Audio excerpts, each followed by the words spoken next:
Good morning kanatong tanan mga higala, mga igsuon sa ato ang mga kaigsuonan nga sa Creative Baptist Church family, no? Sa ato ang mga pastors together with their family, good morning. Sa Sinner Saved by Grace Choir, good morning. Sa mga The Believers Boys Quintet, good morning. Sa mga young people sa church, mga kaparentihan nato, mga mga kaila, mga amigos, amigas, no?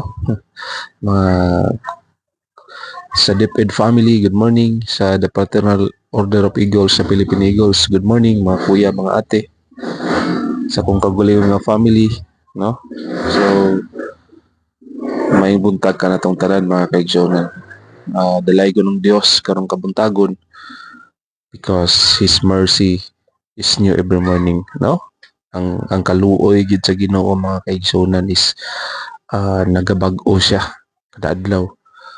Mana nga thankful ta nga gipamata ta sa Dios karong kabuntagon, no? Natay nindot nga katulog kagabi, and then karon na sud-ong na po nato ang bag-o nga kabuntagon nga gihatag sa Ginoo diri sa atong tagsa ka mga kinabuhi, no? Nga mapadayon pa nato pag kuyog atong family, masud-ong pa nato atong family, makapadayon pa kita sa ato ang mga tagsa ka mga buluhaton, no?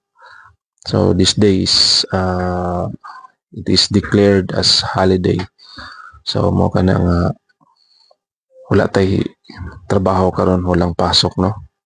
So shout out Ma'am Pris Jane Rosales, no? May buntag kanat kanimo diha ma'am, no? Ako din kauban nga Administrative Officer 2 of Sindangan North District.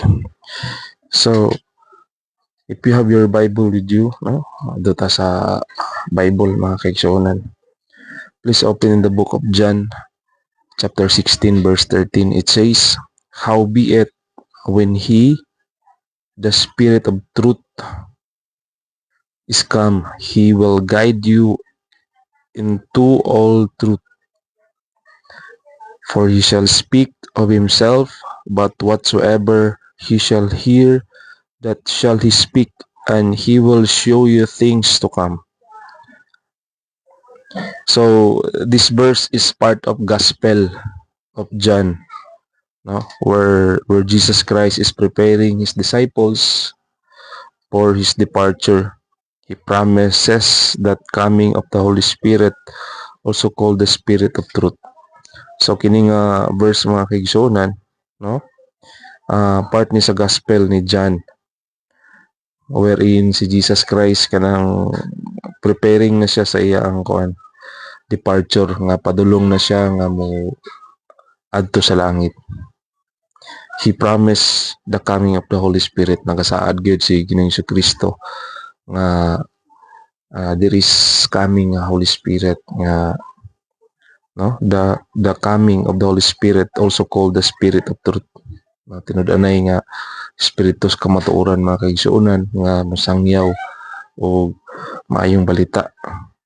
So una, he will guide you in all truth, meaning the Holy Spirit acts as a teacher and guide. So ang balaang espiritu mga kaigsuonan, nag-aak ka na siya, na himo ka na siyang usa ka teacher sa atong sa kinabuhi and guide, no? Magagiya ka na siya kanato mga kaigsuonan. This doesn't mean just knowing facts. It refers to understanding God's will, wisdom, and spiritual truth. The disciples would no longer rely on Jesus physically being with them. Instead, they would be inwardly led by the Spirit. So ang balaang espiritu mga kaigsuonan nagaled sa mga disciples during that time and until now, no? Kung ikaw nakadawat ka ni Ginoong Kristo as personal Lord and Savior, na kay itawag nga Holy Spirit, and that Holy Spirit acts as a teacher, no? Mo nang natay mga discernment, natay mga guidance nga ato ang naigiya nga gihatag sa Dios ato because of that Holy Spirit nga na-possess nato mga kaigsuonan, no? So maka-understand ta, makasabot ta sa mga plano, God's will sa Ginoo, and wisdom, naatay wisdom mga kaigsuonan. Naay kaalam nga gihatag sa Dios diri sa tuwa, and that spiritual truth mo ka na nga makadiscern kita sa insakto ug sa dili. Naatay decision making nga mabuhat, no, nga sakto because of that Holy Spirit nga naa ka nato mga kaigsuonan.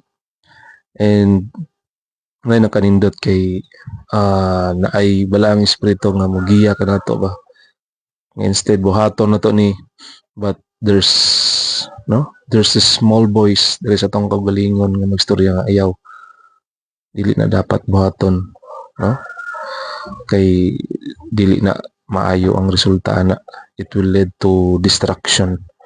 So mo kana mga kaigsuonan nga there is wisdom, no, basta na ang Holy Spirit.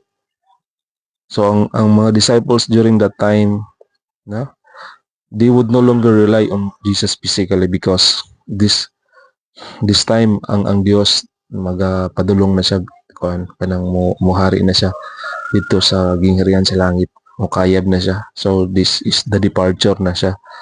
So maka na nga dili na sila nag-rely ni Jesus physically being with them, instead they would be inwardly led by the Holy Spirit, no, nagpabilin ang Ginoo ug balaang espiritu nga gihatag na sa tagsa sa mga disciples. And then sa until now sa ato ang mga kaigsuonan, there is the Holy Spirit nga nagled ka nato. Mo kana nga importante nga atong i-fed mga kaigsuonan ang balaang espiritu nga naa ka nato, no, pinaagi sa pulong sa Ginoo, no, pinaagi sa mga balaang kasulatan sa Bible nga mabasa nato, pinaagi sa pag-ampo, no, mo kanay mga pagkaon sa ato ang balaang espiritu, no, sa Holy Spirit nga na-possess ka nato. Because dili ganahan ng balaang espiritu hugoy-hugoy, dili ganahan ng balaang espiritu mga dautan nga buhat, no, dili ganahan ng balaang espiritu og iadto nimo na imong kaugalingon didto sa diskuhan, ibutang nimo imong kaugalingon sa imnanan, no, dili ganahan ang balaang espiritu na mga kaigsuonan, but instead ang iyang ganahan is Word of God, no, pulong sa Ginoo, because man shall not live by bread alone but by the word of God that goes out to the mouth of the Lord, no. So mo kana mga kaigsuonan nga ang tao dili lamang mabuhi sa tinapay, no, nga literal nga pagkaon, but every word, no, pulong sa Ginoo mao kunay usapod ka kalanon, no, sa ato ang tagsa ka kinabuhi, because we have the Holy Spirit, no. Kung ikaw usa ka anak sa Dios, mituo ka na Ginoong Kristo as your personal Lord and Savior, na possess nimo ang Holy Spirit mga higala. Sa ikaduha nga punto mga kaigsuonan, whatsoever he shall hear, that shall he speak, no. Kini nga atong gistudyahan is the verse mga kaigsuonan, no, the verse in John 16 verse 13. Ato kaning gi-expound sa lamang ka verse, but there is meaning na iunod na mga higala. So ikaduha, he shall not speak of himself, no. The Spirit does not act independently on promote himself. Rather, he works in harmony with God's will. His role is to reveal and glorify Christ, not draw attention to himself. No, ang balaang espiritu mga kaigsuonan, wala na siya gahimo independently or promote himself. Wala na ga-promote siyang kaugalingon nga ako sa kabalaang espiritu. Wala na siya ga-promote mga kaigsuonan. Rather, he works in harmony with God's will, no. Nagbuhat ka na siya harmony with God's will, unsay kabubuton sa Ginoo, no, mo kanay buhat sa balaang espiritu, unsay ipabuhat sa Dios mo kanay buhaton sa balaang espiritu ay kaigsoon. He works in harmony with God's will. Wala na siya nisupak sa mga pulong sa Ginoo. Rather, he works in harmony with God's will. His role is to reveal and glorify Christ. No, ang role gyud sa balaang espiritu is to reveal, ipadayag niya og dayigo niya ang Dios, no? Mo nay rule sa balaang espiritu, no? Kung naa nimo ang balaang espiritu, dili malalis nga ganahan ka sa pudlong sa Ginoo, ganahan ka nga ma-reveal ang kamatuoran, ganahan ka nga walay laing mag-glorify, dili ang ubang tao, dili ang imong kaugalingon, but mag-glorify si Jesus Christ nga maoy personal ug bugtong nga manluluwas, nga maoy source of everything, nga maoy gahimo sa langit ug sa yuta, no? Nga maoy gahatag natog kinabuhi, nga maoy gahatag natog kaluwasan, mga kaigsuonan. Not draw attention to himself, no? Wala na to nga kuan nga ang balang espiritu para makakuha sa attention siyang kaugalingon, no? Dili nga nana, but to reveal and glorify Christ. Ikatulo, whatsoever he shall hear, that shall he speak. This shows unity within the Trinity. Naagyod ang unity, mga kaibigan. Even there is Trinity, but there is unity. No? Murag kape ba nga 3 in 1. Nga, although usa siya ka kape, but templado siya og tulo ka klase. 3 in 1. Nana po na to ang labaw nga makagahom, mga kaigsunan.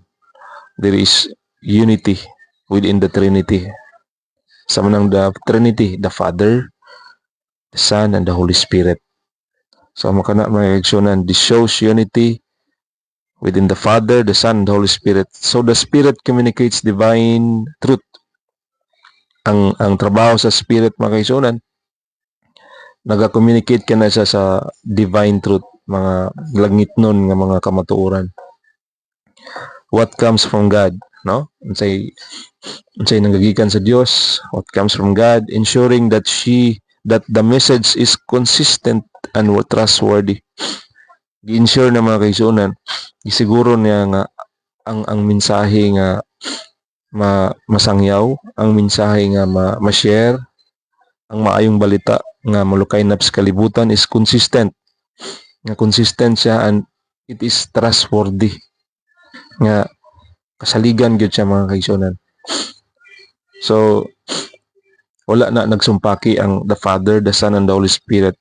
They works in unity, no? Nagkahiusa kana silang tulo, mga kaigsunan. So the Spirit communicates divine truth. Mao kanay trabaho sa Espiritu, mga higala. Nga naka-communicate kana siya sa mga langitnon nga mga kamatuoran. There is gospel, mga higala, nga naay Dios nga natawo sa kalibutan, nga naay Dios nga gilansang sa cross, naay Dios nga namatay, but after 3 days na banhaw. So, mga kaigsunan, that is the gospel nga dapat ma-share na to sa tibok kalibutan, no? Kay na ibang tao nga although nakabalo sila sa gospel, but wala nila tuohi, no?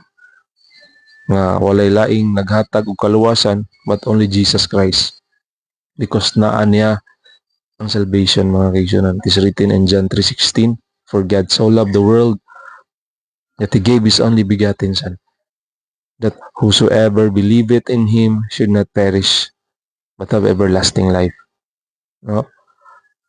Basta kay mutuo ka na Ginoong Kristo, si bisan kinsa mutuo kaniya, dili gayud malaglag pan makabaton ng kinabuhing walay katapusan.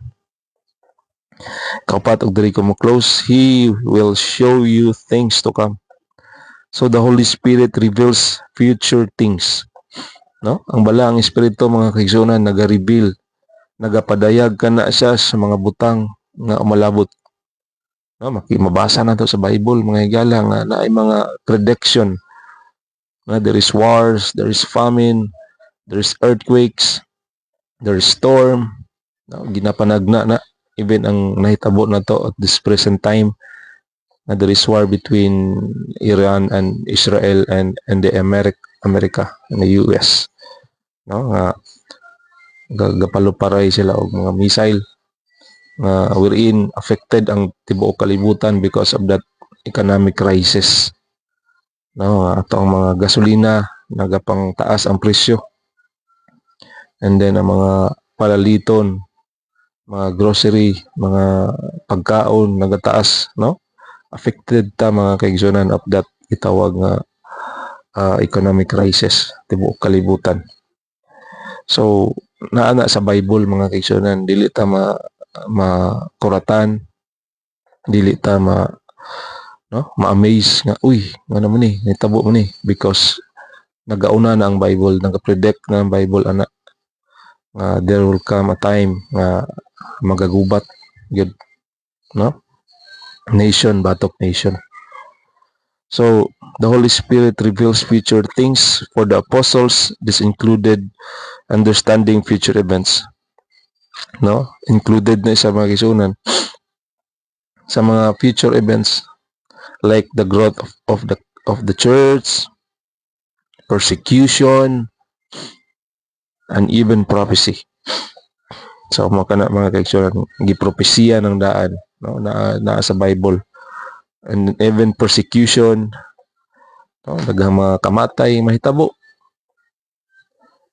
For believers today, it can also mean spiritual insight, guidance, and discernment about what lies ahead.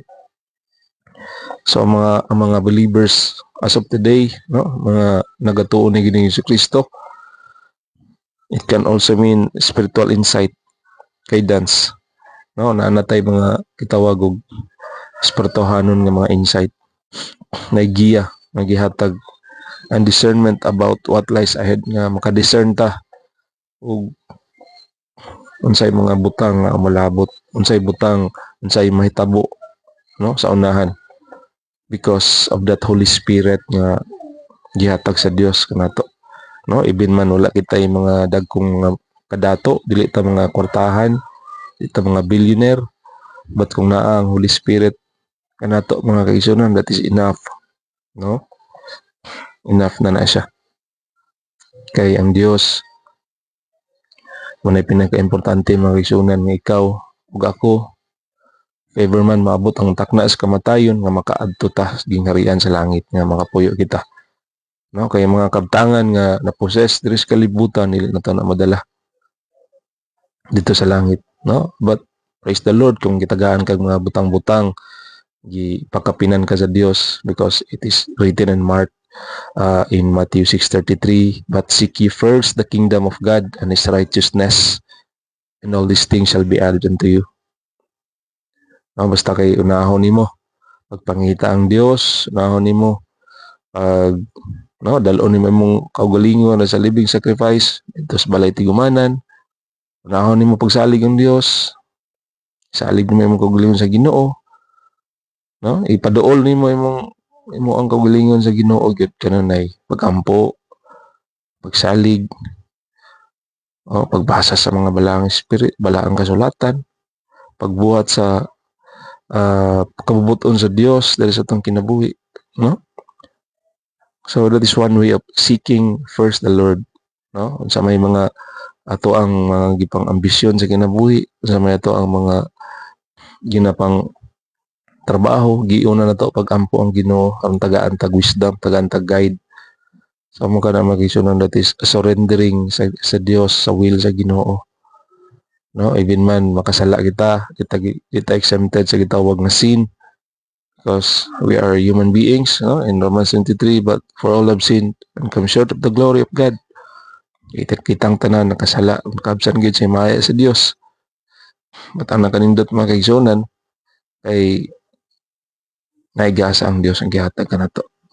Romans 6:23, for the wages of sin is death, but the gift of God is eternal life, which is in Jesus Christ. So naigasa ang Dios mga kaigsunan. Itong i-accept Jesus Christ as a personal Lord and Savior para makaanggon ta sa gitawag na salvation mga higala. So nakanindot kung na-possess na to ang Holy Spirit mga kaigsunan. Una, it will guide believers to the truth. Kadua, speaks God's message faithfully. Katulo, glorifies Christ. Kaupat, gives insight into the future. No? So this verse teaches that the Holy Spirit guides the believers to truth, speak God's message faithfully, glorifies Christ, and gives insight into the future. Ang kana mga igsunan nga mga magtotoo ni Ginoong Kristo, wala arapod na balaka sa mga panghitabo karon, because it is written in the Bible, and maabot ra gid ang time nga maundang pud na sila. No? Maabot ra pud ang time nga ma-peaceful ra pud na. So ito lang ampo nga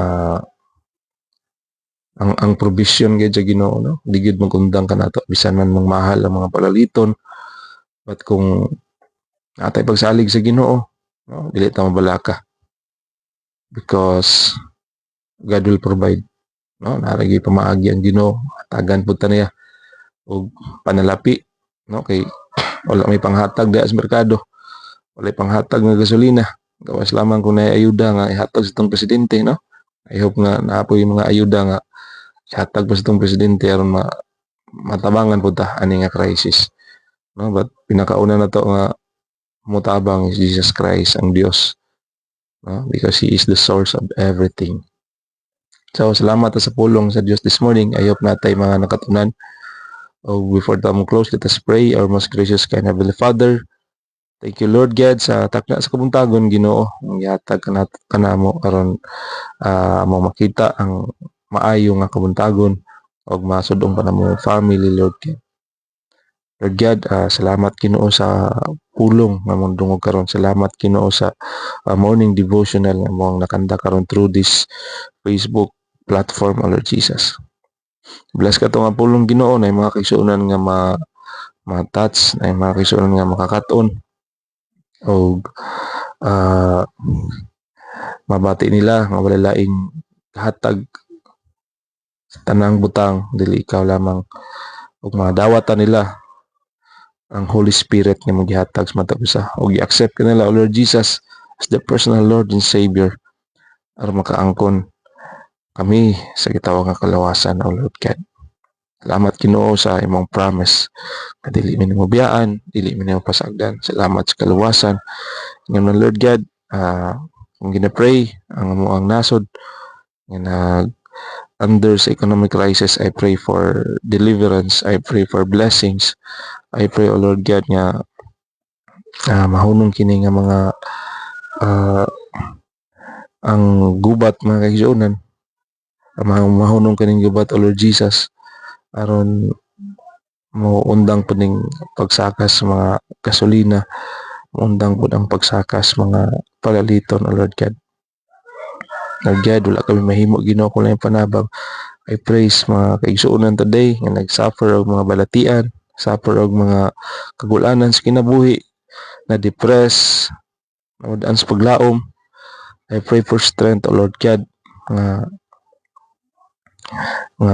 tagaan mo sila kusog, O Lord God, nga mabati nila nga wala naman sila pasagdi, dili naman sila biyaan, kapa sila sa imbalahang espiritu, O Lord God. Ipabati kanila nga ikaw nagatiman sa tatag sa kinabuhi. Ipabati kanila nga ikaw naghatag og kusog kanila. Ipabati kanila nga naikalipay sa pagpanglaga diya kanimo. Basta unahon kanila, O Lord Jesus. I pray sa mga kaigsuonan nagsuffer og mga depression. I pray for strength, O Lord God.